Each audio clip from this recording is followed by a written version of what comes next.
Hello guys, welcome again to RNG Surigao. So, panibagong upload na naman at update lang natin. Sorry pala guys, natagalan tayo mag-upload ulit dahil busy tayo sa mga gawain natin. So, nag-upload po kami ng update sa ating Facebook channel at saka sa RNG Surigao YouTube channel natin. Hindi na muna po tayo tatanggap ng mga orders sa ngayon kasi nag-stop po kami pag reproduce ng Black Soldier Fly. So, yung napoproduce lang po namin ay tamang-tama lang po sa mga chicken po natin na pinapalaki. At nagbabalak po kami na lumipat ng area kung saan pwede po yung visit namin makapag-mass produce. Meron pong slight hiccup po sa mga papers namin. So, ayun. Balik na lang po yung video natin ngayon sa kung paano kami nag-umpisa ng Black Soldier Fly. So, makikita naman natin po sa mga nakarang video natin na talagang gustong-gusto ng mga alaga nating manok ang mga larvae, kung saan yung mga 10 days old na mga larvae pinapakain namin sa mga alaga nating mga manok. So, dito po ako nag-umpisa sa mga plangganang ito at nag-decide po na yung isang chicken pen natin ay gawin pong greenhouse para sa ating Black Soldier Fly. So, masasabi ko pong successful na po itong operation natin, although nung umpisa po ay talagang sinisikap po natin na magkabuhay po yung mga Black Soldier Fly natin. Makapag-survive po sila kasi na-order po natin ito sa online din from Leyte to Surigao City dito sa Mindanao. So, Visayas, Mindanao yung travel nila. At nag-travel po ang parcel natin ng 14 days bago po nakarating ng Mindanao. So, ewan ko lang kasi medyo yun sa Shopee ko ito nabili eh. So, nagbabaka sakali lang buhay ito. So, wala pong refund na nangyari dito at naintindihan ko naman na ganun yung sitwasyon kasi nag-o-order po tayo ng mga live Black Soldier Fly. So, talagang di po maiiwasan po yung mga namamatay during dito kasi di natin po hawak yung mga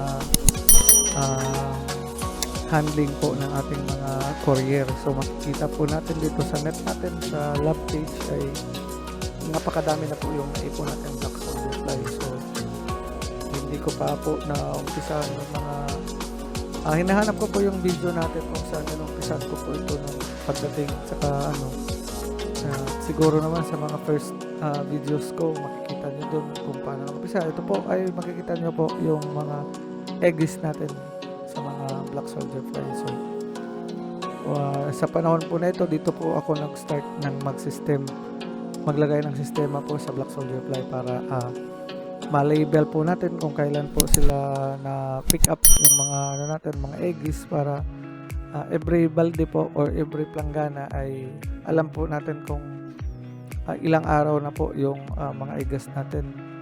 At sa mga panahon po na ito, tumatanggap na po kami ng Black Soldier Fly orders online kasi po marami na po tayong mga Black Soldier Fly. So, ganyan po yung egg, kahit konti lang po yung egg nila or kahit katiting lang po dun sa mga nakikita natin egg sa mesa, medyo 100 plus na po yung larvae na yun. So, imagine na lang po kung talagang 1 gram po yung maha-harvest natin every day. Talagang kilo-kilo po ng Black Soldier Fly po yung kukuha natin. So, ito po, nagsimula po ako sa mosquito net kung saan ay hindi ko po noong una nakita na may problema po pala dito sa ganitong sistema po ng lab cage kasi po yung mga Black Soldier Fly po kasi naghahanap po sila ng butas kung ma-feel nila na safe yung egg nila, talagang dyan po sa gilid ng net ay ilalabas na po nila yung egg. So doon po sa may red na gallon na yon ay doon ko po nilalagay yung mga pupa yung mga block na po na ilang araw na lang ay lilipad na, doon ko po sila nilalagay doon sa may block. So doon po sila makikita niyo po yung red na yon ay puno po yun ng black pupa. Tapos yan po, napakarami na pong patay, marami pong buhay. Nandyan po sa mga gilid na yan, nandyan po tayong buhay. Meron pong mga black soldier fly na gustong mangitlog. So kinukuha at binabalik lang po namin.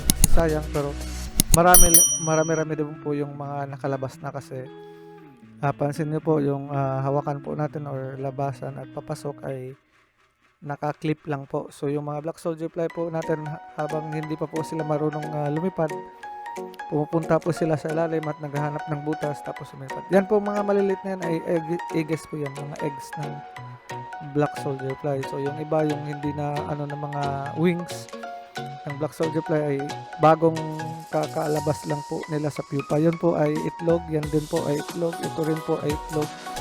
Yan po yung pinapakita natin. Diyan po kung saan nagdidikit-dikit kasi handmade lang po itong mosquito net natin. Kasi rectangle po yung mosquito net natin, tapos nilagyan natin ng yan, pilit ko pong kinukuha yung mga eggs natin kahit mabasag man po ito. Inisip lang po natin ay sayang po sila kung dyan lang po sila kasi yung flooring po kasi natin ay dun sila malalaglag. So na lang kayo na ba't may mga larvae po dito sa paka natin. Actually yung pen na yan ay sa gilid-gilid marami pong mga larvae na nakalabas doon at saka nabubuhay pa na bago pa lang pisa na maliliit.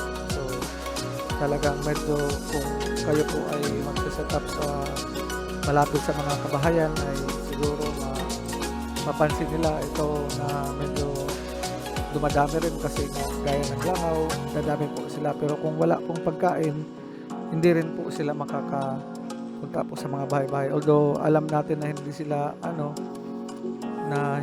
po ganun karumi.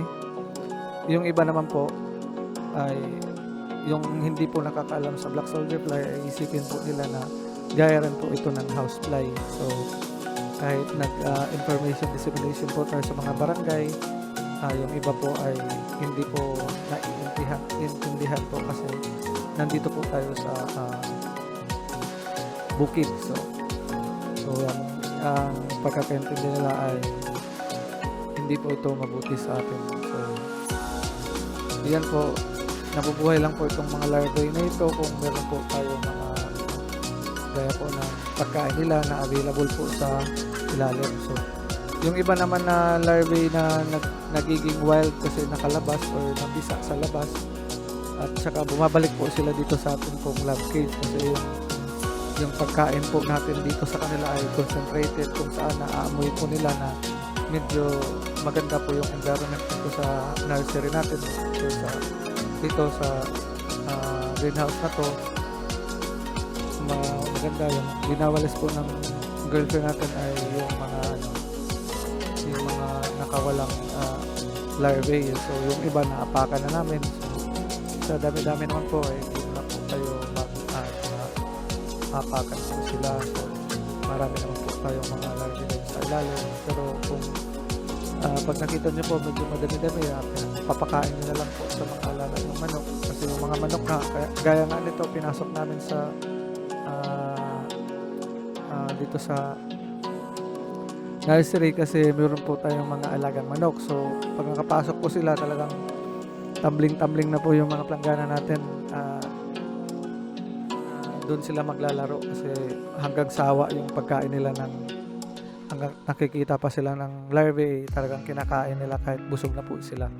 Ganun po sila katakaw sa black soldier fly. So ganyan po, hinihintay lang po natin silang mabasag at saka mapisa. Titignan lang po natin kung medyo yung muka po ng mga eggs ay talagang wala na pong laman kasi makikita niyo po para siyang cotton buds, cotton na talagang wala na pong laman yung mga eggs.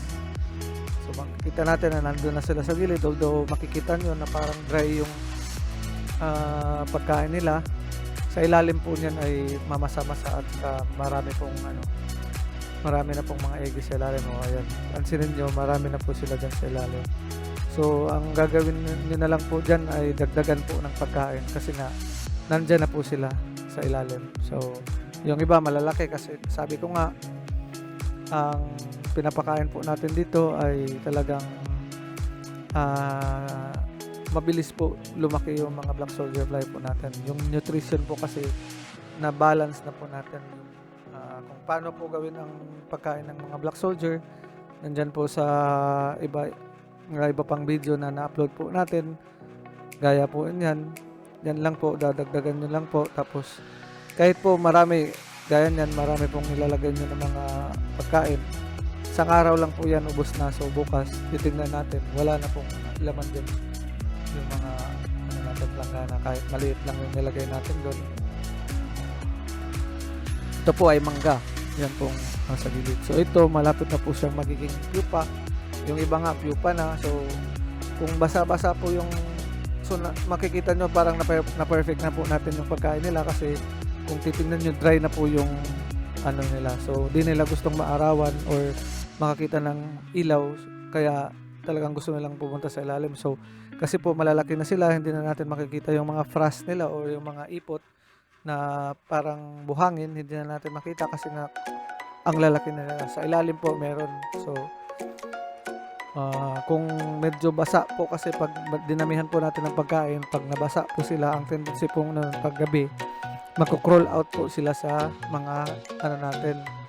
So dapat monitor lang po natin yung ulam, kung kaya po natin araw-araw natin silang bigyan kasi yung iba po, yung malalaking farm, talagang binabudget po na 20 days, 15 days to 20 days yung pagkain na ilalagay na nila diretso para pagbalik nila talagang pupa na yung labas. So wala pa po tayong ganon kasi nga limited pa po yung spasyo natin. So yung ginagawa lang po natin dito ay kung anong best system na para sa angkop sa lugar natin. Kaya yung mesa natin ay gawang DIY lang na mga materials gaya ng bamboo. Pinorma natin ang cabinet para meron po tayong mapagpupunan o mapapaglagyan ng mga planggana po natin. Although masikip na po itong panahon na ito ay masikip na po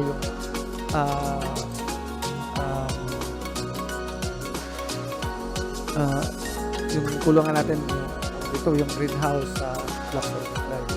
So kailangan po sa ganito daling araw ay sa ganito days ay nakuha po nating paramihin po yung mga black soldier fly natin. So kung meron po tayong mga willing pong mag-invest sa ganitong bagay or sa mga environmentalist na talagang sumusupport po sa ganitong gawain, pwede nyo po kami i-contact para gawan po natin ang paraan itong black soldier fly.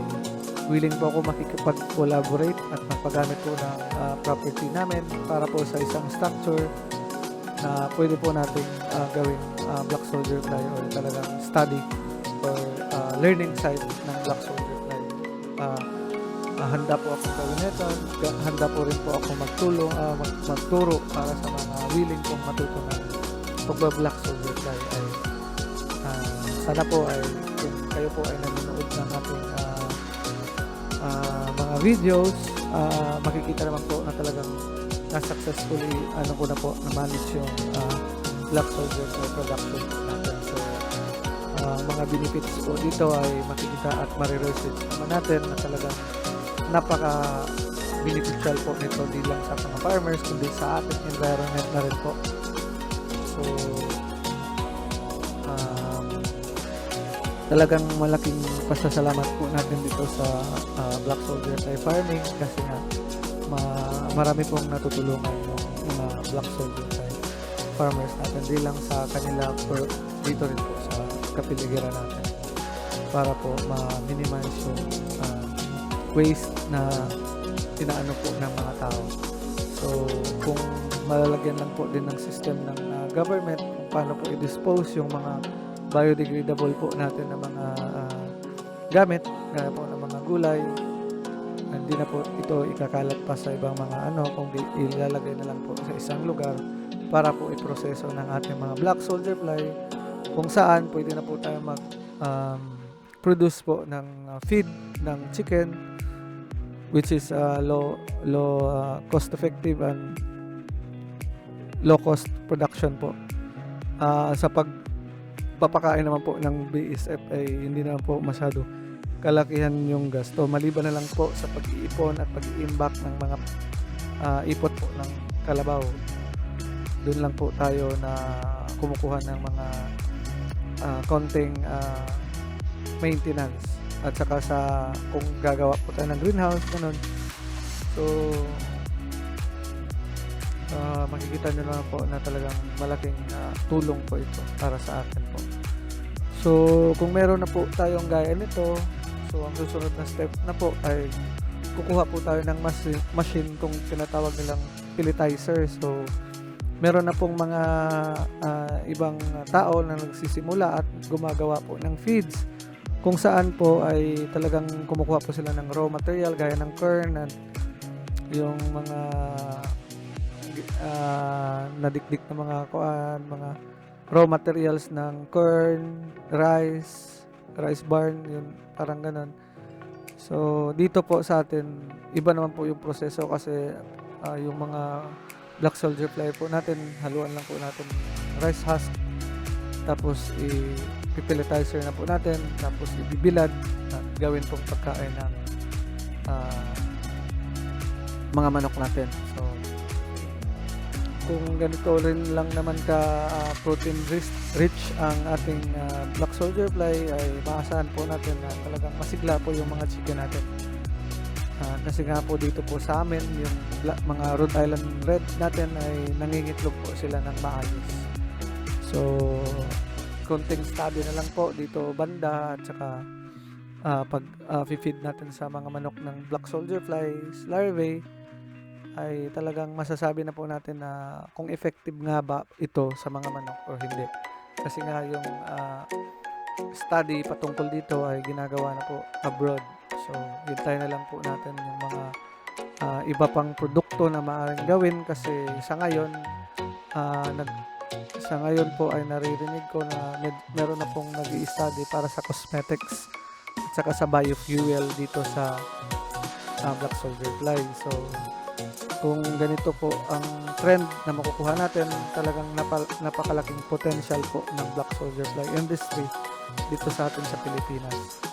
At yung mga pagkain pa naman nila ay makikita lang po natin dito sa kapaligiran, kung saan tayo po ay marami po dito sa Pilipinas at mga farmer at nag-aalaga ng mga cow. So marami po mga cow manure,